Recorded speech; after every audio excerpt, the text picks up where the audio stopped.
Нөгөө багшлах боловсон хүчин гэдэг зүйл чи өөрөө дахиад асуудал болоод байна. Одоо бид нар яагаад энэ багш нарын дутагдлалд ороод байгааг л хэд хэдэн үндсийг судалсан.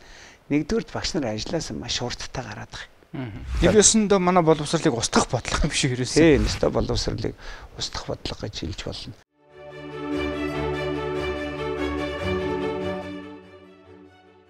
Боловсрол гэдэг өөрөө яг ямар ойлголт юм бэ ер нь? Хүн бол одоо бие дагаад өөрийнхөө амьдралыг аваад явах тийм чадварыг л тийм мэдлэгийг тэр чадвар тэр харилцаанд орох тэр зүйлийг л өгж байгаа. Тэр бүгдийг ингээд бүр цогцоор нь бодох хэрэгтэй. Эрдэм гэж хүн талаас нь бодох шүү дээ. Хүний тэр нэг харилцааны чадвар гэж байж байна. Тэгээ хүний сэтгэлгээ гэж байж байна. Хүний ёс зүй гэж байж байна. Энэ бүгд нийлээл боловсрал юм байна. Одоо ингээд эцэг эхчүүд хүртэл энэ хүүхдийн нөгөө эрдэм боловсролыг олгож идэг штэ. Тэгэхээр манайхан болохоор монголчууд нэг сонио ойлголт өгд юм шиг байна. Биеийн төрүүлэхээс ухааны төрүүлэх юм уу гэдэг тийм. Уг нь бол би бол эсэргээрээ үлгэрлээд юм уу эсвэл за тодорхой хэмжээнд заагаад бас ухааны эхнээс нь бүр нэг хүүхдийн нөгөө дөнгөж танин мэтгээс эхлээд уг нь суулгаж идэг гэж бодоод байдаг байхгүй. Үлгүй хаа гэр бүлийн боловсрал гэдэг чинь сургуулаас илүү бүр илүү ач холбогдолтой. Ялангуяа хүүхд тал дээр манай эцэг эхчүүд өөрсдөө үнэхээр л сургуульд нэг даатгаад орхидог нэг тийм хандлагатай болчиход байна л да. Энэ бол маш буруу. Эцэг эхчүүд одоо хүн чинь амьдралын чинь эцсийн утга учир чинь хайртай охин, хайртай хүүгийнхаа ирээдүйд сайн сайхан хүн болоод боловсралтай хүн болоод явах гэдэг нөгөө боловсрал гэдэг өргөн утгаар нь тэгээд тэнд эцэг эхчүүдийн өөрсдийнх нь нөлөө маш их чухал байхгүй юу? Эсвэл би энэ дөрөвснээс ухааны үгүй гэж ярьж байгаа бол тэр маш буруу. Гэрийн даалгаврыг хийхээс эхлээд сонирхолтой сайхан ном уншуулахаас эхлээд тэрийг хамтдаа үзэхээс эхлээд юм одоо сонирхож хамт үзэж судалж явах интерес нь эхлээл хүүхдтэй маш их тийм ухааны боловсролыг бас өгч болно. Хамгийн гол нь тэр өөрийнх нь тэр удмын өөрөөс нь явж ирсэн хүсээд байгаа нэг хүүхдийг ирээдүйд хэн болоосоо гэдгийг хамгийн их хүсэж чадаж хамгийн их мэдж байгаа юм чи эцэг өөрөө байж байгаа хүүхдийнхаа онцлогийг мэдж байгаа. Тэгээ энэ дээр ингээд өөрөөсөө багш нар юм аа одоо багш гэж хэлээ л та тий. Сургадаг хүн гэдэг утгаас нь өөрөөсөө бүр тийм багш маа гэж ингэж их сайн үүрэг хүлээж оролцох хэрэгтэй. Тэгээ тэр тал маань алга болчлаа л да. Одоо манайхан чинь нэг өөрөөсөө нэг ажиллаа игээ мөнгө олоод тэгээ хүүхдээ сургуульд нь явах нөхцөлийг хангачвал тэгэл эцэгхийн үүрэг боллоо гэдэг энэ бол маш буруу. Тэгээ нэг боловсролын систем маань өөрөө нэг 1990 оны шилжилтээс эхлээл нэг юм золионы салбар болсон юм шиг зүгээр надад санагдаад байна. Яг гэвэл тэр үед бас яг ерөнхий боловсрол дөнгөж орж ирсэн манай үеийнхэн бол нэг сайхан хэлмэгдүүлтийнхэн гэж өөрсдийгөө нэрлээд байх тийм.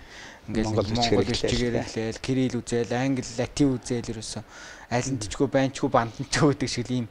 Тэгээ энэ систем өөрөө одоо хүртэл ингээд үргэлжлээд байна л да ингээд. Нэг юм одоо нөгөөсөө доктортой бодлого гэдэг зүйл байх ёстой бол энэ салбарт уг нь баймар байгаа байхгүй тий. Алсын хараатай, үнэхээр тэр холын харсан бодлоготой. Гэтэл ингээд нэг байсгээд өөрчлөгдөд байдаг. Энэ дээр таны хувьд одоо яг энэ салбарын хүний хувьд ер нь яаж боддог юм болоо? Эмзэглэдэг юм уу? Эсвэл зөв зүйтэй явж байгаа гэж боддог юм уу? Би яг өөртөө ч адилхан. Би яг 90 он эхлэхэд 27 настай. Тэгээд багш хийжсэн хөдөө аж ахуйн их сургууль. Одоо тэр үедээ дээд сургууль байсан.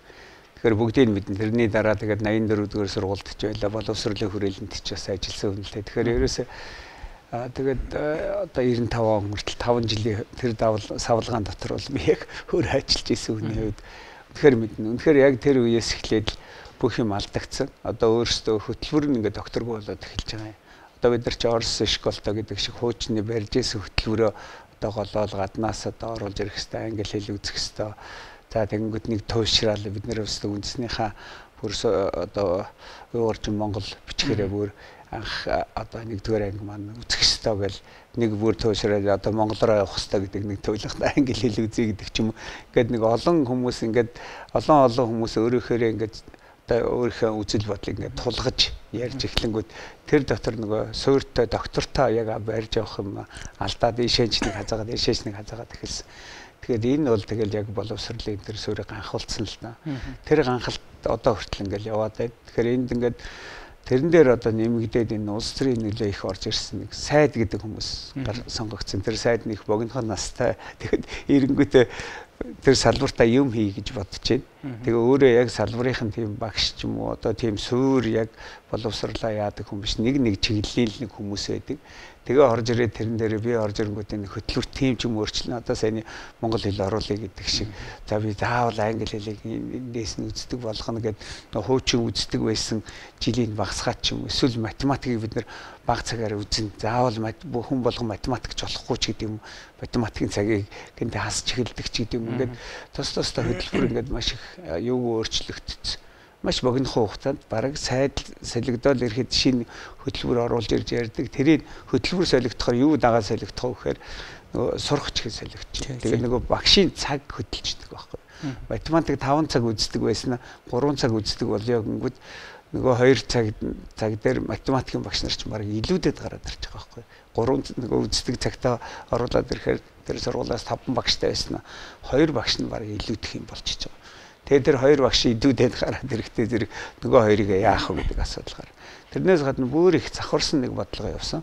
Би өөрөө 94 онд 84 дугаар сургуулийн хичээл эрхлэгч үе одоогийн сургуулийн менежер хийж яхад Азийн хөгжлийн банкнаас багш нар ажиллаа орхиод тэгээд одоо ганцхан 8. Яг тэр үе чинь ганцхан 8-нд явж нөгөө картын бараанд орсон амьдралаа жоохон дээшлүүлэх гэж байсан. Тий жоохон дээшлүүлэх гээд нөгөө хятад руу явдаг Орос руу явдаг нээгдсэн. Тэгээд тэнд ингээд 8 хийж байгаа хүмүүс нэг удаагийн явалтаар л жилийнхэн цалиндаа тэнцүү хэмжээний орлого олждаг байсан үед бас нэг багш нар амралтаараа явдаг байсан л да. Зуны амралт ч юм уу өвлийн амралтаар. Тэнгүү тэрэн дээр багш нар ажлаас гарах юм бол та нарт одоо ийм төгрөгийн 500 мянган төгрөг өгье энэ төр гэсэн тийм юунууд явагдаад төсөл хөтөлбөр шүбэр тэгэнгүүт жоохон толгоон сэрийг одоо ажилтдаг энэ сайн багш нар ажлаас гарч ирсэн ганцхан нөхцөл нь та буцаж багшийн ажил хийхгүй гэдэг. Тэр нэг тийм нэг эвгүй юм явагдаад. Нэг ёсондоо манай боловсролыг устгах бодлого юм шиг ирсэн. Тийм тэгээд багш нарыг дэмжиж байгаа одоо багш нарыг олно гэдэг нь өөрөө л сайн багшийг өстой үнэхээр устгах тэр бүр би өөрөө тэнд буцаж салбартаа орохгүй гэдэг чинь ингээд байдаг. Тэгтэл багш нар өөрсдөө ингээд амьдрал нь хэцүү нэг 8 ээжмээр зээл мөнгө авчи зээл авъя гэдэг л дүүрэн байсан баха. Хүн болгол зээл авъя гэдэг байсан. Тэгээд яг тэр үед нь тийм мөнгөийг өгье багш хийж байгаа дөгөөд өстой боловсролыг устгах бодлого гэж хэлж болно. Тэгээд тэрний нөлөөгөөр маш олон сайн багш нар ажилласаа гарсан. Дараа нь одоо би өөрөө бас ажиллаа хийгээ байжсэн. Би бол гараагүй. Тэгтэл одоо 2 жил явчаад нэг сайн багш маань уйлал ирчихсэн. Би ямар буруу алхам хийсэн. Би одоо буцаад багшламаар байна.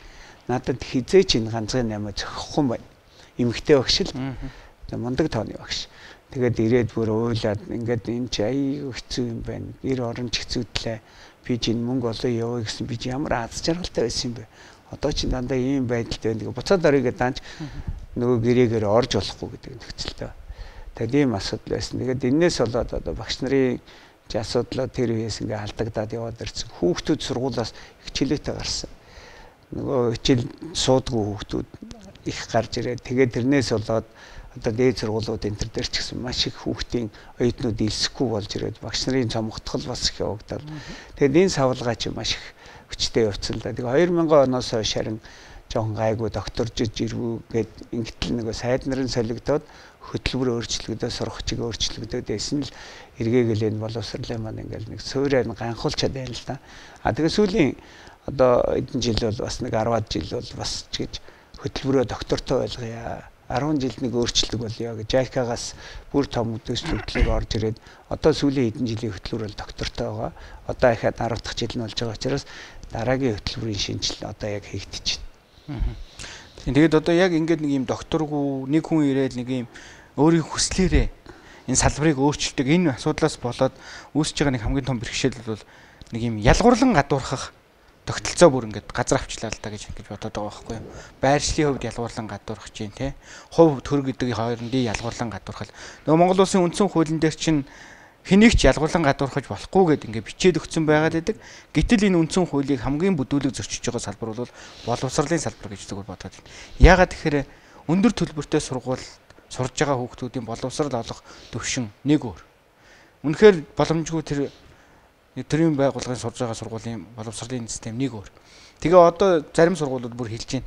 Жишээ нь одоо ингээд 50-60 хүүхэдтэй сургуулийн багш. Тэгэхээр багшийг буруутгах ямар ч аргагүй байгаа байхгүй. Би энэ 60 хүүхэдэд хурж ажиллаж чадахгүй.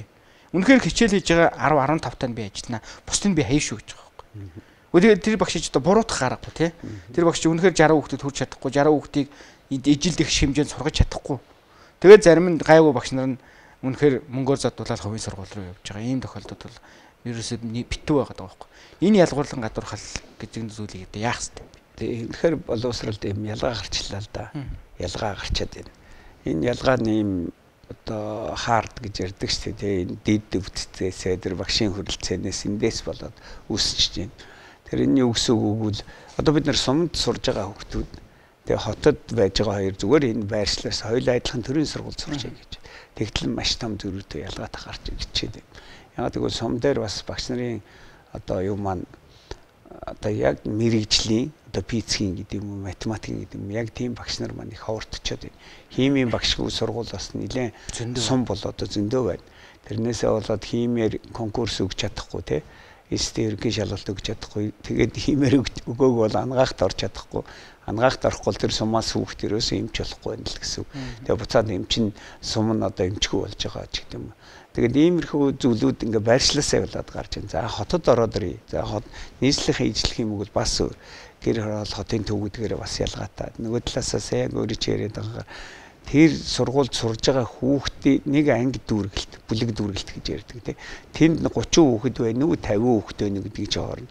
Маш их ялгаатай асуудал ингээд үүсэж гараад ирнэ. Тэгээд дээрэс нь хувийн сургууль байна уу, одоо төрийн сургууль байна гэдгийг ч ингээд ялгаанууд гараад ирлээ. Гэхдээ энд бол одоо бас зөвхөн хувийн сургууль болохоор л бүгдээрээ сайн байгаа. Төр болохоор бүгдээр муу гэсэн тийм бол ерөөсөн байхгүй. Тэр хувийн сургууль нь бас нэг юм стандартаа бариад байна. Тэнд нэг стандарт ороод багшд байх нормтой хэдэн цаг заах юм. Нэг танд хэдэн хүүхэд байх юм яриад тийм. Тэр хэд байх юм гэдэг. Тэгээс биеийн тамирын заал ийх нь хөрөлцөө нь ийм байж гэдэг юм. Гэхдээ хувийн сургууль болгон тийм биеийн тамирын заалтаа бас байгаад байж чадахгүй л байна. За тэгээд энэ бүгдээрээс үндэслээд би бол нэг л юм одоо төр өөрөө хувийн сургуулийн байгуулсан байна. Би өөрөө жишээлбэл Шинэ Монгол гэх сургуулийг байгуулсан. Тэгээд бид нар чи эцэг эхээс ингээд төлбөр аваад сурж байгаа бол энд чинь маш хариуцлагатай болчихж байгаа. Эцэг биднээс маш том хариуцлага нэгчээ шүү дээ. Одоо бид нар төлбөрөө өгсөн. Танай сургалт энэ болж байна болохгүй байна. Энд чи ийм биш үү гэдэг шүүмжлэг бол бүр нээлттэй орж ирж байна. Танах энэ хоёр ээлжээр хичээл нэг ангид байдаг хүүхдийн чинь та хэдэрчлэхэд тэр үүсгэн байгуулагч юм бол энэ дээр ингээд нэг засаад арга хэмжээг аваа явж байгаа юм. За төрийн сургууль дээр ороод ирэхээр хинт хийх үү гэдэг. Одоо нэг захирал гээд хүнд хийлдэг. Нөгөө захирал нь за би одоо манайх хэрэг хичээлээс тэг нэг л боддог. А үндэ бол өөрөө мэдээд хөрөнгө оруулалт хийгээд зарцуул тэгээд тэр байдлаа засч чадахгүй байгаа даа л да. Тэгэхээр төрийн сургуулийн үүсгэн байгуулагч нь төр өөрөө байгаа. Би одоо өнөөдөр төрийн төшөө болсон хүн байж боловсролын салбарын төлөөлөл болж орж ирсэн байна. Тэгэхээр би бол одоо ерөөсөө шууд суурь судалгаанд л орсон. Яг одоо энэ яриад байгаа. Юунаас болж энэ ялгаа гараад байна гэдэг. Юунаас болж энэ сургалтын чанар ярих боломжгүй болчиход байна. Би гэдгийг л гаргаж ирж үзсэн юм байна. Тэгээ хамгийн нэгдүгээр тийм хүртээмжийн асуудлыг судлаа. Тэгээ хүртээмжийн асуудлыг судлаад би бол нэг ийм шаардлага тавьж байгаа. Одоо өөрөө одоо эх жил боловсролын жилж болох гэж байгаа. Тэгээ би гол нь боловсролын жил болгуулахын тулд тооцоо хийхдээ би нэг л юмыг одоо их чухалчилж хүмүүст ойлгуулахыг хичээсэн. Хүмүүсээ 40-оос дээш нэг бүлэг дүүргэлт 40-оос дээш хүүхэдтэй ангид бол сургалтын чанар ярихгүй шүү. 40-оос дээш гарцсан үед бол саний нэг биест 10-т нь л үрээ бусдад нь хүрч чадахгүй гэдэг шиг юм гарчна. Гэхдээ өнөхөр тэр багш буруут гарахгүй байгаа байхгүй юу? Би одоо яг өөртөө тохиолдсон асуултыг ярьж байгаа. Тэгэхээр одоо тэр багшид сургалтын чанар нэг юм бол тэр багшаас 40-оос дээш хүүхэд нэг ангид суулгачаад заалгачаад за танаас сургалтын чанар нэг яг тэг нэг чадахгүй шүү. Уг нь бол нормоор 30 байгаа юм. За 30 дээр нь барий гэхээр за өнөөдрийн ингээд одоо хідэн давчаад байгаа юм би гэдэг тооцоо хийгээд үзэж байгаа. Тэгээ би бол 30-аас 40 орно нүд айны. Эхний ээлжинд одоо за одоо нүдэ айнад дэвчи. За 40-оос дээшгийг үл дэвчи гэж байгаа. Тэгээд 40-оос дээш үл дэвчи гэдээ ороод ирэхээр тэнд хэд байгаа юм бэ гэдэг тоо гаргасан чинь нийтдээ 214 мянган хүүхэд. За төрийн сургуульд нэг 724 мянган хүүхэд сууж байна. Тэгээд энд нь хуваагаад үзэхээр 29% нь байгаа. 29% нь өөрөөр баг 30% нэ шүү. Энэ 30% нь 3 хүүхдийн нэг нь 40-оос дээш бүлэгт сураад байна гэдэг төрийн сургуулийн хэмжээнд тийм тоо гарч ирд. Тэгэхээр төр энийг дэвчихгүй. Одоо бид нар энийг дэвчиж болохгүй. Бид нар энийг засах ёстой. За тэгвэл яаж засах юм бэ гэхээр тэр одоо ойролцоо сургууль би жишээлбэл 14 дугаар сургууль одоо 31 дугаар сургууль гэдэг юм хэд хэдэн сургуулиудаар ингээд сайн тойроод явсан. Тэгээ тэнд очиж байдлыг харж за хажууд нь энэ сургууль 6000 тавчаад байгаа. 14 дугаар сургууль 6000 гарчаад нэг ангийн дунд чинь 52 маяр хүрчээд байна. Тэгээ энийг бол бүгд төвчгөөгөл 14 дугаар сургуулийг задлаа. Ахаад 14 шиг ахаад шинэ хоёр том сургуулиар нэг арай дон зэргийн сургуулиар 3 сургууль шинээр барьжээж үндсэн сургуультайгаа нийлжээд 4 сургууль 6000 хүүхэд маань хуваагдчихад нэг 1700-1700-аар оржээж өнөөдөр хэвийн нөхцөлд орно. Хэвийн нөхцөл гэдэг нь миний хэлж байгаа нэг бүлэгт хүүхдийн тоо 40-оос доош орё. За тэгээ 14-ийг засахын тулд 3 сургууль нэмж ярих нэ гэдэг юм. Тэр хавийнх нь 14-р сургуульд хаанаас хүүхдүүд явж байгаа гэдгийг судалгааг нь гаргаад энэс явж байгаа хүүхдүүд нь энэ орчимд сургууль барьчил тэнд очих юмаа гэдэг. Ингээд нийслэлийн интертэйгээ яриад бүх аймгийн төвийнхийг хүртэл бас үзээд нийслэлийнхаа дүүргүүдийг бүгдийг нь үзээд ирэхээр тэр тоо гарч ирсэн. Тэгээд 157 сургууль барих шаардлагатай юм байна гэдэг. Нодлон дөнгөж гишүүнээр сонгогдсны дараа 9 сард хамгийн анхны задгаа файлуудыг авсан сургууль болгоно. Айл бүлэгтийн 7-гийн А 8-ийн Йод нь хэдэн хүүхтэй гэдэг бүх тоог нь математикийн багш нь хэд гэдгийг бүгдийг нь аваад тэрэн дээр судалгаагаа хийгээд байсан. Тэгээ одоо тэрийг засахын тулд 157 гэсэн харин сая сүүлийн 2 жилд нэлээ аваа сайн сургуулиуд 24 онд ашиглалтанд орсон. Сая энэ 25 онд баригдсан сургууль хоёрыг хасахаар 108 сургууль гэдэг тоо гарсан. Одоо манай төсвөдөр яригдчихэж байгаа 108 сургуулийг улсын хэмжээгээр тэрний 84 нийслэл барил гэсэн тоороо орцсон. Цаад яг үндс нь бол ерөөсөө 40-оос доош оруулах. Нэгдүгээр боловсрол хийх шинжилгээ, боловсролын жилд бидний хийх юм. Гэхдээ энэ нэг жил хийгдэхгүй зүйл. Одоо тэгээ нөгөө 80 хэдэн сургууль, за нийслэлээр 84 сургуулийг барих нөгөө асуудал нь юунд вэ? Газарт. Орчин тий. Газарт одоо жишээ нь тэр 14 дугаар сургуулийн яг эргэн тойронд сургууль барих газар байна уу гэх тэгэхээр бас хэцүү болчиход байдаг. Энэ проблемыг яаж засах юм бол? Энийг яаж засчих тэр асуудал шийдэх. Тэгэхээр ингээд төр дандаа ийм шалтгаан гаргаж ирж бид нар яриад байсан юм. Газар байхгүй ш, газар олдохгүй ш. Тэгээд би бол шууд дээрээс нь газрыг олохыг нийслэл хариуцсан. Газар чөлөөлөхөө нийслэл өөрөө хариуцсан. Ямар үнээр яаж хариуцахыг одоо өөрөөсөө хамгийн хямд үнээр чөлөөлөх ёстой гэдэг асуудлыг би бол ерөөсөө газар бодохгүйгээр хийж байгаа. Тэгээ газраа бодчихор нэг асуудал гарч ил за энд болих гэдэг ш. Энд 3 сургууль барих ёстой шүү гэдгийг нийслэл шаардж байгаа. Тэнгүүд нийслэл өөрөө хайж ин. Тэнгүүд нийслэлийн өөрийн өмчөнд байдаг газрууд байд юм. Тэр нь гарч ирж байна. А нөгөө талаас за энд ингээд гэр хороол хэдэн айл байсан. Орон сууц барих гал хүмүүс судалдаад авчиж байгаа шүү. Тэгвэл тэрийг очиод авъя л да. Одоо энд ингээд сургууль барих юм аа. Заримд нь нөгөө төмөр нүрээ харуулна гэдэг шиг байна. Заримаас нь гуйж ин. Тэгээ ер нь бол ийм нийслэлээр өөрт нь газар чөлөөлөхөд зориулсан 500 тэрбум төгрөг биш 410 тэрбум төгрөг байна. Тэгэхээр тэр унасаа эхлээд орон сууц барихын нэтэр биш сургуулиудаа барих газараа 410 тэрбумаар ч зөндөө газар чөлөөлж авч болж шээ. Болно шүү дээ. Тий болно шүү дээ. Дунджаад 10 тэрбумаар гэд бодоход л тий одоо тэгтээ айлуудын газар чи ингээд нэг сургууль барих газар 10 тэрбумаар барьж байна. 4 5 айлыг ингээд нийлж гаргадаг юм байна.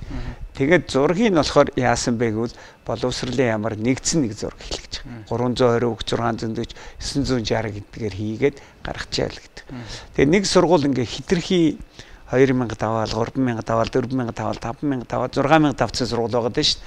Тэгэхээр тэр хөл толгоогоо олохын байцээд ганц захиралтай нөгөө захирлын одоо барьж авч тий яг сургалт яаж явж байгаагаа удирдлага нь мэдэх аргагүй болчиход байгаа. Тэгэхээр нэг сургуулийн тог 1800-аас сэтрүүлэхгүй. 1800 дотор нэг бүлэгт хүүхэнд 40 гэдэг л ийм л одоо зорилгоор тэр тооцоонуудыг хийсэн. Цэцэрлэг дээр бас хийсэн. Уучлаарай. Сургууль барихтаа хүртэл манайх тооцоо судалгаагүй хийдийн жишээ бол одоо нөгөө тэр хороонд хэдэн хүн ам байгаагаас шалтгаалгүй сургуулиуд байцсан хайран газрууд бас байгаад тах тий. Уг нь 960 хүүхдийн сургууль барьчих газар дээр нэг 400 500 хүүхдийн сургууль барьсан байх шүү дээ. Одоо зүгээр хамгийн энгийн жишээ бол боловсролын яамны харьяа нөгөө Монгол Тэмүүлгээ Кембрижийн сургууль шүү дээ тий. Тэрийг хаавсан дөнжин гараас цааш навч барьсан байгаа байхгүй юу. Тэрийг би яагаад шүмжлэх гэж нэхэрэ. Тэнд сурж байгаа хүүхдүүдийн тэнд сурах хүүхдүүдийн ирэх хугацаа одоо 5 шараас ирэх хүүхэд зүүн захаас ирэх хүүхдүүд хаана ирээд төвлөрөх вэ? Тэрийг яагаад стожингийн газар чөлөөлж бариагүй юм бэ гэдэг шүүмжил хүртэл гарч ирмээр санагдаад байгаа байхгүй. Тэгээ яг хажууд нь бас нэг сургууль. Ингээ хоёр сургуулийг зэрэгцүүлээ барьсан. Бага газар дээр л барьж байгаа байхгүй. Уг нь бол судлаад тэр олон хүүхдүүд чинь тэр бүх сургууль энэ тэндээс ирж байгаа хүүхдүүд нэг арай нэг төв цэгт эргээд цуглах хэмжээнд энийг зохицуулах яагаад бодлого байдгүй юм болоо. Тэгэхээр манай хотынхан бас хөөрхөн судалгаа хийсэн байлаа. Хаашаа хүүхдүүдийг шилжиж энэ төвжирд одоо явж нөгөө сайн сургууль руу гал хөгжиж яваад хүүхдээ өхийг бодно шүү дээ. Тэгэнгүүт нөгөө хотын захаас гэдэг юм гэр хороол дотроос хотын төв рүү маш их шилжилт яваад байгаа юм байна. Тэгэхээр бид нар ингэж гадагш нь бас сайн сургуулиудыг гаргая. Гэхдээ зүгээр нэг сургуулийн шинэ барилга барьчингууд эцэг энэ сайхан шинэ барилгатай ингээ хүүхдээ өгөхгүй шүү дээ. Тэрний багшийн асуудал хэрэг болно гэдэг. Тэрийг бид нар бас цогцоор нь харахыг хичээж байгаа юм. Тэгэхээр ерөөсөө л тэр л дээ. Одоо тэр Монгол тэмүүллийн тэр чинь бол одоо тойрог хамаарахгүй сурж шүү дээ, тийм. Гэтэл яг тойрогоо хамаардаг дотор нь яг аль цэг дээр барих уу гэд яг тэр цэгээ ингээд энд л байх хэрэгтэй юм. Хүүхдүүд энд явах хүүхдүүд нэг цах руу нь барьчихаар энэ нөгөө захын нөгөө маш 2 км алхах гэдэг шүү 3 км өвөл явна шүү өглөө болго машинтай явахгүй шүү тэр хүүхдүүд даар нь хөрн янз бүрийн болно. Тэгэхээр яг тэр голын цэг дээр нь байрна. Тэр цэгийг сонгож аваад тэр цэг дээрх газрыг л чөлөөлүүлэх гэдэг ажил дээр л орох ёстой гэдэг.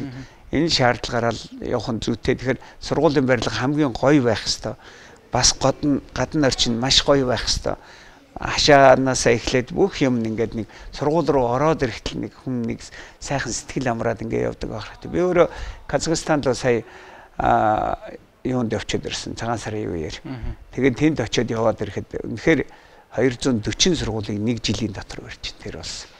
240 сургууль. Тэгээ яг сургууль нь бас нэг юм манайх шиг бас нэг 500 хүүхдийнх, нэг 800 хүүхдийнх, бүр 1200 хүүхдийнх энэ төргээ барьсан байна.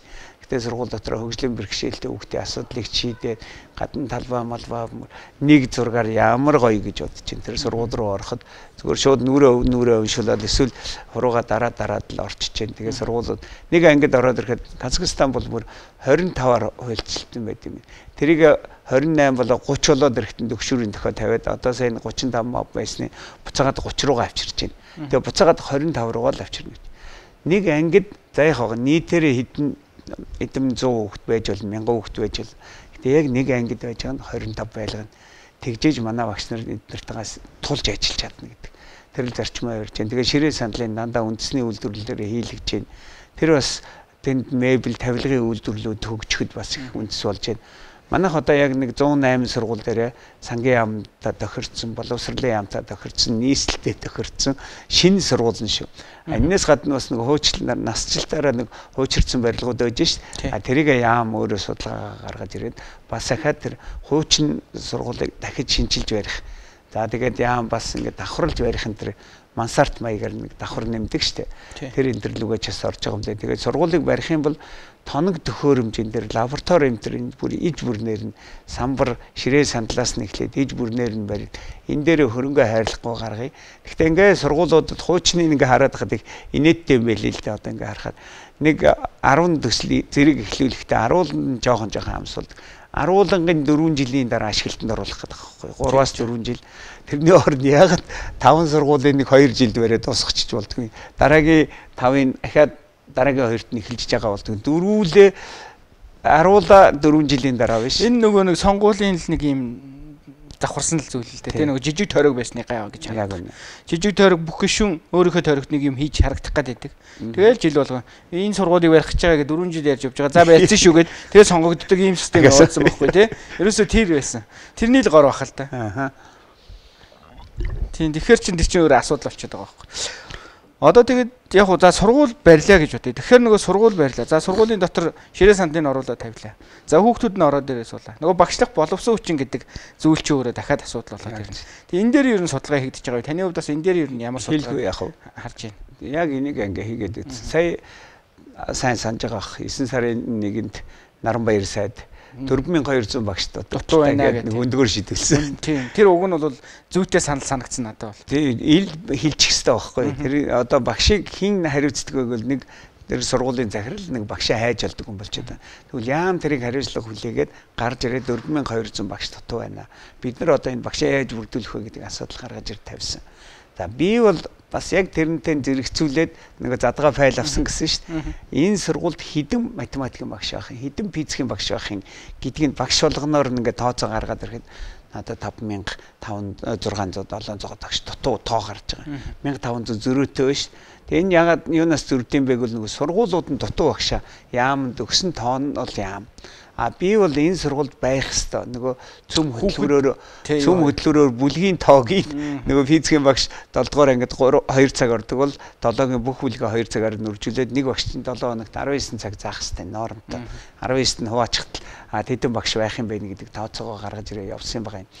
Тэгээ яг нэг жоохон илүү цагийнх нь юмнууд гардаг л да. Тэгэхээр төрийн сургуулиуд тэр илүү цагтаа нь явъя гэдэг ачаал авд юм байна. За би тэрийг ингээд тооцоод бүр 5000 хэдэн зүй байсан. За энэний дараа дахиад одоо шинэ сургууль барья гэж байгаа юм шүү дээ. Шинэ сургуулийг барихад дахиад хэд хэрэгтэй гэхээр тэр 108 сургуулийг барихад 14900 багш хэрэгтэй. Бараг 15000 багш хэрэгтэй. За тэгээ би энэ хооронд нэг тэтгэврт гарч байгаа нэг багш нарын тоог бас авцсан. Хизээ тэтгэврт гарах юм гэдэг. Тэрийг гаралтын тооцоод ингээд үзсэн. Тэгээд дахиад 14000 багш авах нэ гэдэг тооцоо байна. За одоо бид нар яагаад энэ багш нарын дутагдлалд ороод байна вэ гэвэл хэд үндсийг судалсан. Нэгдүгээр багш нар ажлаас маш хурдтай гараад байгаа. Ажлаас гараад байна шүү дээ. Жилд 10% нь гараад байгаа. Энийг ядаж 5%, 3% руу явуулъя. Тэр багш нарын ажлаас гарч байгаа шалтгааныг судалсан. Багшийн ажлын байрны нөхцөлийг судалж байгаа юм л да. Одоо нөгөө 50-60 хүүхдээ болоод эцэг эхчүүдийн харилцаа ямар байна, ажиллах нөхцөл нь яаж, цалин нь ямар байна хамгийн гол. Тэгээ урамшуул нөгөө нэмэгдлүүд нь хэр байгаа юм. Үнэхээр өрх гэрээ аваа явах амьдрал нь цалинд нь хүрэх, цалин амьдралд нь хүрэх нь үү гэдэг энэ асуудлыг нэгдүгээр судлаа хөрөхгүй байна. Энийг зайлшгүй нэмэх шаардлагатай. Тэгжээж нөгөө гараад байгаа урсгалыг барья гэдэг нэг тооцоо. Хоёрдугаарт багш мэргэжлэр төгссөн хүмүүс багшаар ажиллаж байгаа 30% л байна. 40 хүрэхгүй байна. Энийг нэг 60%, 70% хүргэдэг бол одоо энэ төгсөж байгаа юуны тулд бид нэр одоо багш мэргэжлэр сурж байгаа сургалтын төлбөр хөнгөлөе барья гэдэг ингээд төрөөс зөндөө арга хэмжээ авч байгаа бол энэ дээр бол нилээ хатуухан шиг үнэхээр гэрээ хийж байгаад ингээ явуулъя гэдэг юм асуудал. Дараа нь одоо шилдэг яг сумаас нь хүүхэд ирээд сураад тэгээ буцаад сумдаа очиог үл тэр хүүхдэд цалин өгье.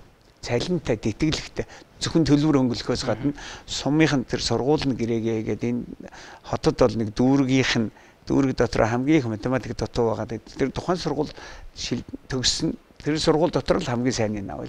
Бид нар өнөөдөр бүр шилдэг хүүхдүүдийг хамгийн өндөр оноотой авна гэж бол яах вэ? Нэг 600-аас дээш оноотой хүүхдийг багш болгоё. Тэгээд 600-аас дээш оноотой авчаад мэргэжлэр ажлыг бол тэд нар цалин өгье. Цалинтай оюутан болгоё гэдэг татах хэрэгтэй. Тэгээ хамгийн их нөөцөө бүрдүүлж чадах юм юу вэ гэвэл нөгөө багш мэргэжлэр ажиллаагүй багш хүн байна те. Нөгөө талаас багшилж байж байгаа гараа авсан хүн байж шít. Хөдөлмөрийн зах зээл дээр 30,000 гаруй хүн байна. Багшаар мэргэжилтэй багшаараа ажиллаж байсан өөр ажил хийж байгаа. Тэгвэл тэр 30,000 хүнээс жилд нэг 2,000 багшийг бид нар татъя. Тэгээ буцаж ирснийхэн төлөө түрүү би тэр ярианыхынд хэлсэн шүү дээ. Азийн хөгжлийн банкнаас нэг төслийн хэрэгжүүлээд мөнгө өгөөд гаргаад байсан бол одоо буцаад ирэх нь мөнгө өгөөд буцааж авъя. Тий та багш болоод буцаад ирсний чинь төлөө бас мөнгө өгөөд авъя гэдэг. Одоо энэ чухал үед ингэж буцааж авахт ингэ эдийн засгийн хөшүүрэг хэрэгтэй байна. Ерөөсөө л одоо бас эдийн засгийн хөшүүрэг гэдэг юм байна. Нөгөө талаас багшийнхаа нэр хүнд үнэлэмжийг маш сайн дээшлүүлэх хэрэгтэй. Үнэхээр улс орон гэдэг бол багшгүй болчихл юм бол энэ улс орон ерөөсөө явахгүй, боловсралж явахгүй. Тэгэхээр ерөөсөө багш гэдэг бол хинч барьцаад байдаг. Ямар төрлийн албан хаагч одоо хин гонч барьцаж яахгүй тийм албан тушаал байхгүй. Албан тий албан. Тэгэхээр тэр албан гэдэг дээр нь цалингийн хангалттай өгье. Энэ дээр бид нар цалингийн бүр шинжил хий. Дээрээс нь тэр хүмүүсийг багш болсныхын төлөө маш сайхан урамшуулд итгэлгүй. Би бас цалингийн тооцоонуудыг нэлээд хийсэн. Тэгэхээр бид нар ингээд нэг татаад авахд нэг 49.1 хэдэн тэрбум, нэг 50 тэрбум төгрөг байгаад хахад бид нар энэ ойрын 3 жил 4 жил бид нар нэлээд сайн багш нарын нөөцийг бас бүрдүүлээд авч байна. Тэр нэг тийм суур энэ зөв голдролд нь орчуул юм цаашаа явах хэрэгтэй байхгүй юм. Боловсролт хийх шинжил ерөөс нь 1 жил 2 жилийн дотор нөгөө автоматжуулалт хийгээд нэг үйлдвэрийг аягүй сайхан өөр болгочдөг гэдэг шиг юм бас байдгүй. Гэхдээ мэдээж одоо хиймэл оюун ухаан ашиглаад одоо технологийн орж ирээд цахим сургалтууд бас нэлээд орж байгаа. Тэрийг ашиглана бас. Одоо энэ нэг дутагдaltaй байгаа багш нар гэж тий. Энд чинь бүх мэрэгжилдээр багш нар дутагдaltaй биш байгаа юм шиг байна. Яг үнэхээр бас математик гэдэг юм уу, хийм физик гэдэг юм уу те. Энэ нэг ийм хичээлүүд дээр багш нар их дутагдaltaй байгаа юм шиг. Энийг тэгээд нөгөө сургах гэдэг тэр бодлого маань өөрөө хэр байна. Энэ дээр бас мэдээж давхар судалгаа явж л байгаа бах. Одоо юу гэдгийг тэр мэрэгжлээс сурах сонирхолтой хүүхдүүд нь өөрөө хэр байна. Одоо жишээ нь яа харахгүй суман дээр хийм нь ордгоо бол тэндээс хиймээр багшаар сурах хүүхэд байхгүй гэсэн үг шүү дээ тийм. Тэгэхээр энийг одоо яаж хийх гэсэн юм. Тийм.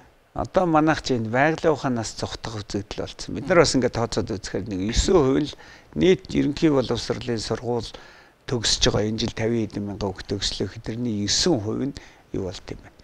Багш мэрэгжил сонгож байгаа. За тэр дотроос нь нөгөө байгалийн ухаан гэдэг юм бүр их бага хувь нь болоод ороод ирж. 0.1 хэд болчих. Тийм. Тэ нэг 100 200 тиймэрхүү тоороо одоо нэг 500 600 гэдэг тоороо орж ирээд байна. Тэгээ жилдээ янз бүр байна л да. Тэгээ тэр хүүхдүүдийг одоо гаргаж ирээд бүр тусгайчилж саяны миний хэлсэн шиг цалинтай оюутан болгоё. Тэр гэж бас нэг тусгай юм хүрээд ирэхээр оюутны байранд амьдруулын нөхцлүүдийг сайжруулж явах хэрэгтэй. Тэхийн тулд тэнд нь багш байхгүй. Үнэхээр яг өөрөө чи асуугаад байгаа шиг. Химийн багш. Гэтэл тэр сургууль, сумын сургуульд химийн багш бид нар бэлтэж их шаардлага гараад байна шүү дээ. Тэгвэл тийм багш болох хүсэлтэй хүүхдүүдийн тийм нэг анги байгаад байна л да. Багш мэрэгчлэр сонгох. Тэр хүүхдүүдийг сонгохоор нь бид нэр онлайнаар тэр хүүхдүүдийг хичээл заах гэдэг нэг юм байна. Нөгөө талаас одоо би Мобисийнхаа маш сайн ойртож ажиллаж байгаа. Мобиси ректорээс эхлээд сургууль 4-5 одоо яг бэлддэг математик байгалийн ухааны сургуульч гэдэг юм. Энэ сургуулийн захирлуудтай би нэг 5-6 уулзлаа. За та нар яг ямар арга хэмжээ аваад байна. Яг яавал та надад хүүхд ирэх гэдэг. Ирсэн хүүхдээ та нар яаж сайн багш болох уу гэдэг талаас нь хөтөлбөрийн талаас нь ч нэлээд юм ярьлаа. Тэд нар бас сайхан санаа хэлж байгаа. Тэгээ бид нар ингээд тал талаасаа бие биенийхээ хэлж байгааг хүлээж аваад одоо их хурлын гишүүн болохоор одоо загнаад гэдэг юм уу те. Та нар энийг хийж чадсангүй одоо ийм байна, тийм байна гэдэг нэг гомдлолоод одоо загнаад тахта биш. Тэднийхийг сайхан нээлттэй сонсоод харин тэрийн цааш нь ямар нь өшөө дамжуулж өгөх юм гэдэг ажил хийж байгаа. Тэгээ миний одоо гол бас гишүүний нэг бас их хурлын гишүүн хүн хийж чадах нэг ажил юм байт юм. Яамны хүмүүсээс мэдээлэл олж илүүтэй сонсч чадчих. Сангийн яамнаас бас мэдээлэл сонсч нийслэлийн хүмүүс яг харилцааны дууд ирсэн мобисиг авчраа ярьж чинь. Тэгээ энэ дээр ингээ гаргад тавьж байгаа та нар ингээд хоорондоо сайн ярьдгүй байна. Та нар чинь ингээд тус-тустай ингээд гомдлоо ярьчаад буруу харчаад ингээд үгүй манайх л ингэж л бодож байгаа шүү дээ. Энэгээр л хийжтэй гэдэг ингээд тахаа та нар нэг хоорондоо яриа зөгцөөч гэд би өрөөндөө оруулж ярьж ягаад тэгээд тэр хүмүүс нийлж орж ирээд байгаа. Тэр би бол одоо гишүүн бол өөрөө яг нэг үйлчлэг тэр хүмүүстэй үйлчлээд ингээд яриад ирэнгүүт таны наад санаа болж ин сангийн ам зөвшөөрч байгаа бол манайх наад тоон дээр ч яг зөвшөөрч яг таарч байна гэж манайхан энэ жил хийсэн учраас тэр тоонууд нийлцсэн учраас боловсролыг дэмжих жил болгоцсон. Гэхдээ энийг бид нар яг суврийн л энэ 26 онд их сайн тавьж өгөх гэж байна. Би тэгээ нэг ерөнхий сайдын ажлын алба танилцуулсан. Тэгээд ерөнхий сайд өөрөө их нухацтай сонссон. Ажлын албаныхын зөвлөхүүд нь бас их нэлээд нухацтай сонссон лээ. Тэгээд энэ жил болгож зарласан. Тэгэхээр бид нар нэлээд сайн хөрөнгө оруулалт орно гэж бодож байгаа. Яг энэ жилийг л тэгээ суурь айгүй сайн тавиад авъя. Тэгээ тэрний цаашаа явъя л гэж бодож байна. Тэгээ ерөөсө боловсрол нь өөрчлөгдвөл энэ ядуурлыг авардаг ганц гарц бол энэ боловсрол байдаг. Ягаад гэвэл боловсрол сургалт сайжраад ирэхдээ зэрэг иргэн хүн болгон өөрөө өөрийнхөө нэг амьдралыг бие даах чадвартай болж байна. Бие даагаад өөрийнхөө амьдралыг авч явах чадвартай бол. Энэ нь л одоо боловсролд оруулж байгаа нэг төгрөгч нөгөө 10 төгрөг болдог үрждэг гэдэг юм байна. Иргэдээ бид нар зүгээр харанхуй масс чигээр нь байлгаад ямар ч амьдралын ухаан, амьдралд бие даагаад явах тэр өөрөө чинь боловсрол гэдэг байгаа чи ерөөсөө амьдралыг өөрийгөө аваад явах тэр бие даасан ухааныг л бие даах чадвартай тэр юмыг л боловсрол гэж хэлээд байгаа. Тэгэхээр тийм биш болгочоод дээрээс нь халамж маягийн юм өгөөд яваад улс ерөөсөө хөгжихгүй. Иргэдийгээ бие даах чадвартай болгочих. Тэгээ эрдэм номыг дээдэлдэг болгочих. Ном уншдаг болчих. Өөрөө хүүхдтэй анхаардаг болгочих. Тэгтэл энэ улс аяндаа өөр юм хийхгүй байхад иргэд нь өөрөө өөрсдөө нэг арчаатай болчихж байгаа байхгүй. Тийм. Тэгэхээр одоо яг нөгөө багш нар дутуу байна, энэ байна, ийм байна гэд манай орон нутгийн гомдлоод байгаа. Тэгээ нөгөө талаас бас яхахгүй гомдлохоос өөр аргагүй юм шиг байна. Гэхдээ тэн дээр нэг жоохон дэмжлэгийн бодлого хэрэгтэй юм шиг байна.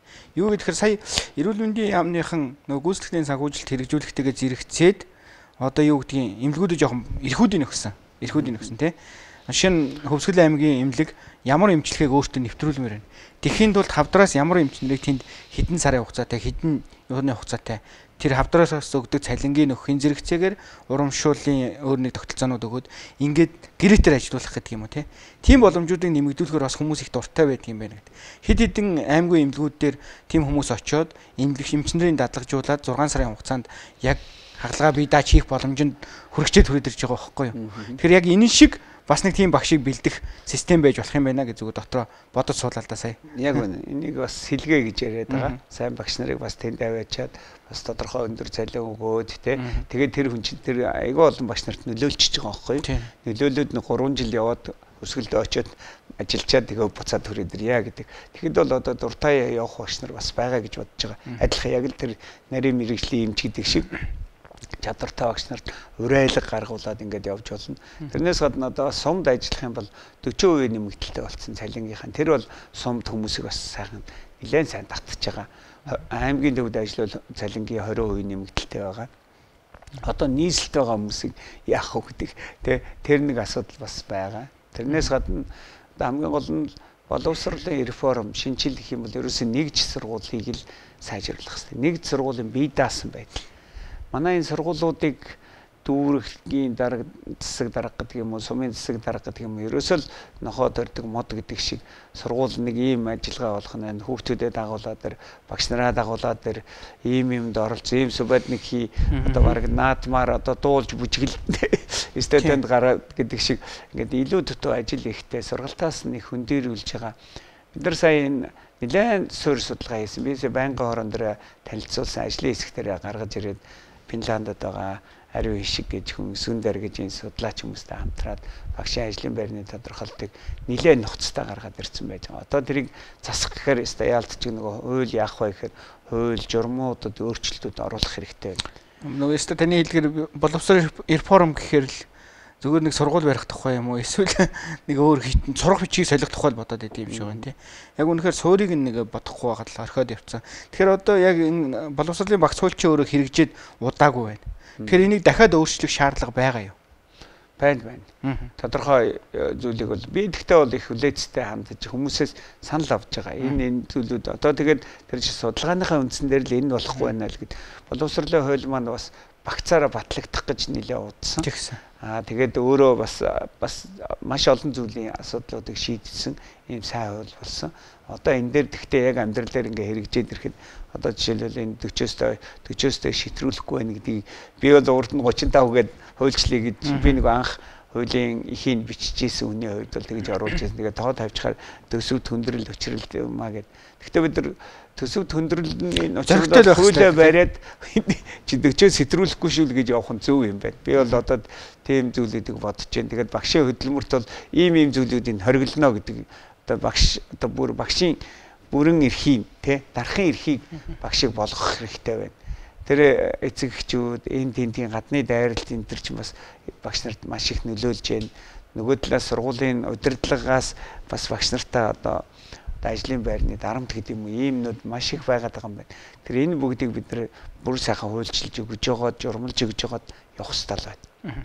Одоо нөгөө төр хувийн хвшлийн сургуулиудын урсгах зардал, хувьсгах зардал гэдэг лөө. Тэр зардлууд дээр бас нэлийн ярьдаг л та тийм. Өндөр төлбөр авчи дахиад улсаас мөнгө авахгүй лээ гэдэг.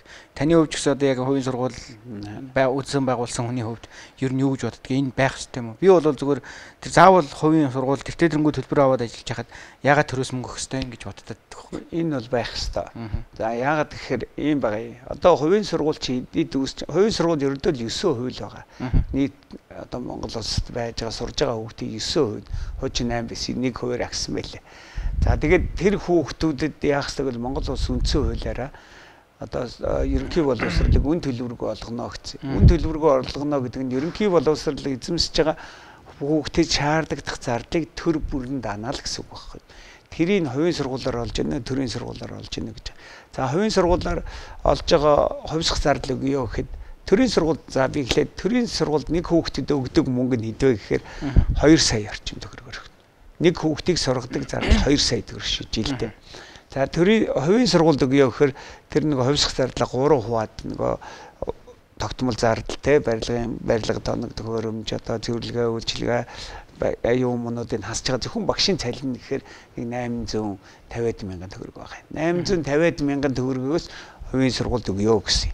Тэгээд тэрийг төлбөрөөс нь хамаарат 5 саяас дээшээ нэг 50% өгье.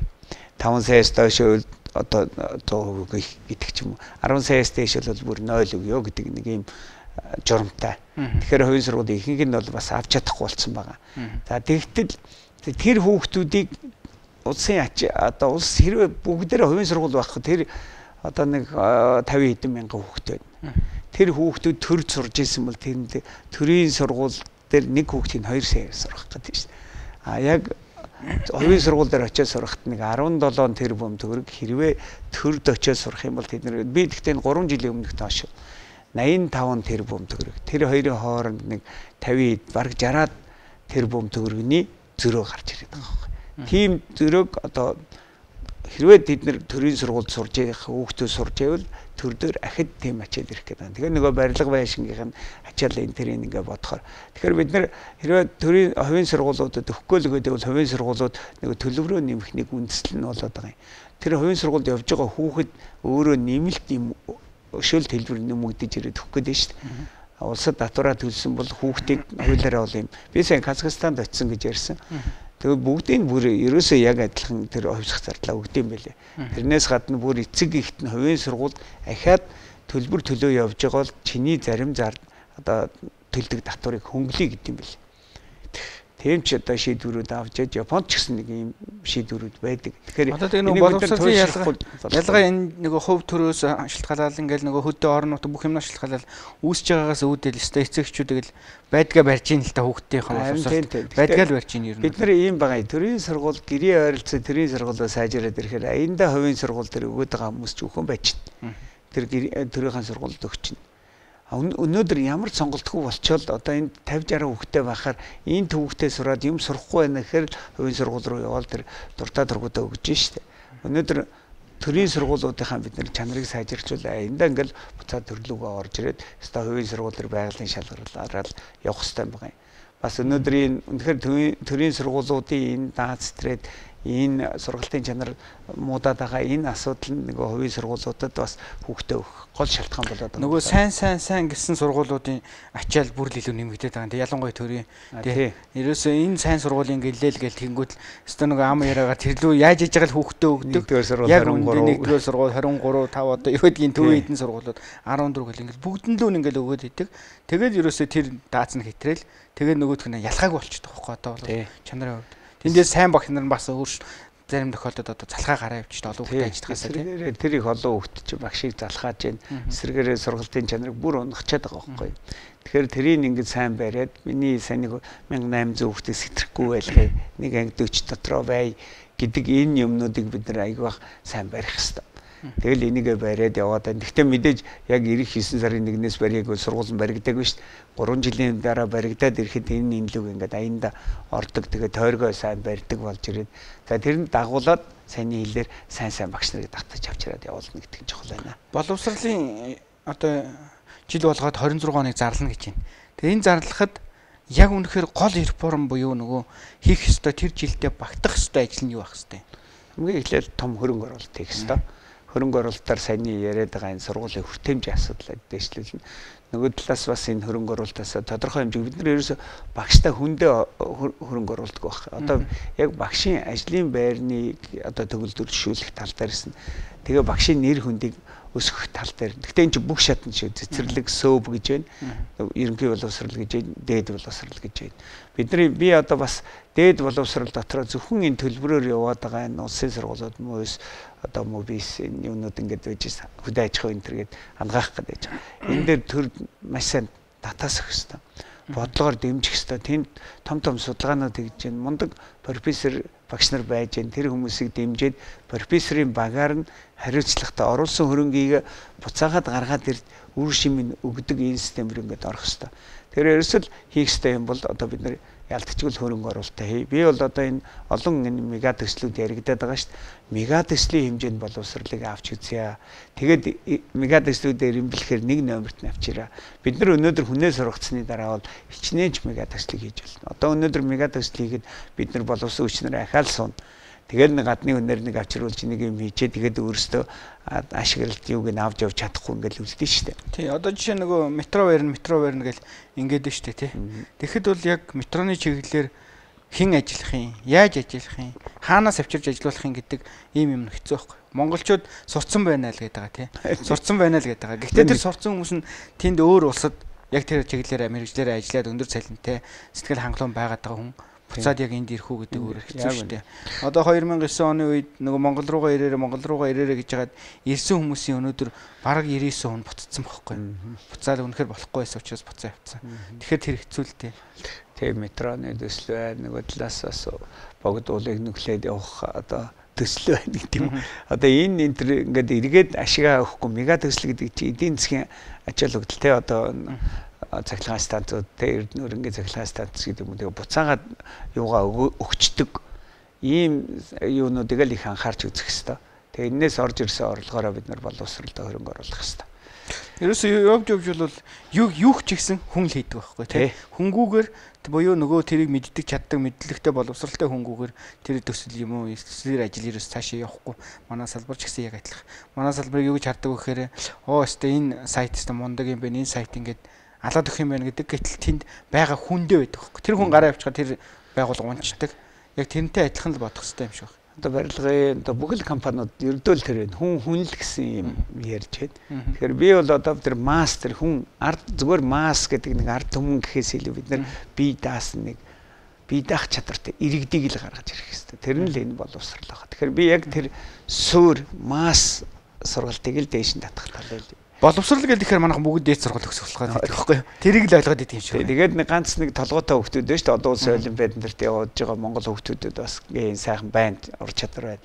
Тэрийгээр сайхан яриад манайх болж байгаа гэдээ өөрөө өөрсдөө хуураад байгаа юм байна. Тэр бол биш. Таны хувьд боловсролын хүн. Тэгэхээр бүх хүн дээд боловсрал эзэмших хэрэгтэй юм уу? Эсвэл яах хэрэгтэй? Яг үнэ. Тэр хөдөлмөрийнхаа зах зээлийн одоо энэ бүтц гэж байх хэрэгтэй. Дээд боловсралтай хэсэг гэж байж байна. Техникийн дунд боловсралтай хэсэг гэж яаж энэ зүгээр ерөөсөө одоо манай хуучнаар бол темс гэж яддаг шүү дээ. Ерөөсөө мэрэгжлийн сургуулиар нэг дамжаад гараад ирсэн. Нэг энэ шатнуудаа ерөөсөө мэрэгжлгүй хүмүүс ч гэсэн байж болно. Энийг хийх хэрэгтэй. Энийг хаанаас нэгэлж хийдэг вэ гэвэл дунд сургууль төгссөнийхэн дараа ахлах сургуульд орох үед нь төрөлцсөн ахлах сургуулиуд гаргах хэрэгтэй. Одоо манад энэ слесэр, сантехникч одоо гагнорчин, жижүүр, манаач, цахилгаанч ингээд энэ хүмүүс одоо дутаад ирлээ шүү. Бүгд дээд боловсралтай болчоор тийм ажил хийхгүй байна. Тэгтэл тийм ажил угаас албан байгууллагад хаанч хэрэгцээтэй байна. Тэгэхээр тэр хүмүүсийг хуучин нөгөө улаан шугам татж байгаа л тэгээд дараагийн хүмүүсийн тэр мэрэгжлийн сургуульд явуулдаг бол одоо мэрэгжлийн ахлах сургуулиуд, тэр центр, коллежууд, эмсүүд одоо энэ чиглэлийнхаа юм дээр л бид нэр хүч тавьж уг нь эмсүүдэд явж байгаа хүмүүсүүдэд дээтгэлэгтэй энэ төр сургаж байгаа тэрний хүчээр бас тодорхой хэмжээний хүмүүс нэлээд гарсан байгаа. Тэгэхээр яалтчгүй хүн тэгэл өөрөө бас нэг өвгөлтөй төрчихөж байгаа юм л да. Яг үнэхээр нэг номоор яваа дээд боловсрал хөөе гэдэг хүн байна. Тэгтэл одоо яалтч өөр сонголт авахгүй дээд сургуульд орохоос өөр сонголт байхгүй юм болчиход байна шүү дээ. Бүх одоо өрөнгөө шахаж байгаа тий одоо малаа жишээ бүгдийг зарж байгаа өөр хүн болгоныг л дээд сургууль руу сурах гэдэг байгаа байхгүй тий. Тэгэхээр тэр хүүхдийн сонирхол нь хамаагүй. Тэгэхээр тийм сонголтуудыг бид нар гаргаж өгөх хэрэгтэй. Эцэгийнх нь хүсвэл тэр хүүхд сурах хэрэгтэй юм шиг болгоо. Ингээд ерөөсөө бүр ягаад юм л та. Нөгөө талаас нь ингээд бодоод үзэх юм бол бас нэг зүйл бол тэр улаан шугам байх хэрэгтэй юм шиг ингэж бодогдоод байгаа юм. Тэгэхээр таны хувьд яг одоо улсын хурлын гишүүн боллоо. Мэдээж амбиц байгаа. Хамгийн гол амбиц мэдээж боловсролын салбар руу тулгуурлаж явах. Тэр ярилцлага цаг ерөнхийдөө өндөрлөгт шаандж байгаа учраас яг энэ нэг 4 жилийн хугацаанд би нэг энэ л амбицыг гаргая шүү гэсэн тэр амбиц чинь яг юун дээр тулгуурлаж байна. Би өөр бус гишүүдээс ялгаатай нь бол би яг энэ боловсролынхаа салбар дотор ингээд өөрөө хийгээ төрийн салбарт би чинь залуугасаа энэ Төв аймгийн 1-р 10 жилээс эхлээд 84-р сургууль хөдөө аж ахуйн сургууль гэж сая ярьчин төрийнхаа бүх салбар төвшөнд нь ажиллаад үзсэн туршлага байгаа юм. Дараа нь Шинэ Монгол гэж сургуулийг байгуулад, цэцэрлэг байгуулад, дээд сургууль КОС-ын байгуулаж бас нэг Шинэ Монгол харамаажигээ салбар байгуулад өөрөө яг удирдах ирээд боловсралч яг энэ л юм байна. Яг ингэж явбал чанартай болд юм байна. Ингээд ийм сайн хөлт гарч ирд юм байна. Багш нарыг ажлын байран дээр ингэж хөгжүүлдэг гэдэг надад нэг дуршлага байна. Би энэ дуршлагыг л яг бодлого болгож оруулж ирж энийг энэ төрийн сургуульд байж байгаа би өөрөө ч бас яриад байгаа энэ төрийн тэр суманд байж байгаа сургуулиуд одоо миний тэр өөрийн ингээд гараараа хийгээд гаргаж ирсэн шиг яг тэр менежмент гэж байна. Тэр хөтөлбөр гэж байна. Тэгээ яг тэр нэг аргачлал гэдэг юмыг л би сайн түгэнд илэрүүлье. Тхийн тулд одоо бас одоо их хурлын гишүүнийхээ хувьар энэ дүүргүүд, аймагуд энэ бүгдтэй маш их одоо юу хийгээд ерөнхий газартайгаа хамтраад яамтайгаа хамтраад энийг нэлээд саярчтай 70-аас явуулна гэсэн. Энэ бол миний амбиц. Гэхдээ би эхний энэ 26 ондоо бол би энэ хүртээмжийн л хангачих талын тэр байх юмнуудын төсөвт нь сайн суулгах талынхаа юм хийж. Энэ нь бол нөгөө хард тий ганцнал нэж хатуу дэд бүтцийг хийж. Дараа нь софт уу зөөлн дэд бүтц гэдэг нь миний яриад байгаа сургуулийн тэр менежмент гэдэг юм руу орно. Тэгээ сургууль болгоны бие даалгасан. Сургууль болгоо өөрсөндөө ихтэй багш болгоно нэг өөдөө хараад багш гэдгээр бахархдаг. Энийг л одоо гаргаж ирнэ гэдэг нь миний хамгийн том амбиц байна. За баярлалаа. Төвчээр ярилцлага цагийн төрөнд өндөрлж байна. Дараа бас яг энэ хийсэн ажлууд нь илүү үр дүнтэй болоод ирсэн үе дахиад ярилцах боломж гарах. Амжилт хүсье танд. За их баярлалаа. Жилийн дараа эргээд уулзъя. За тэгээ.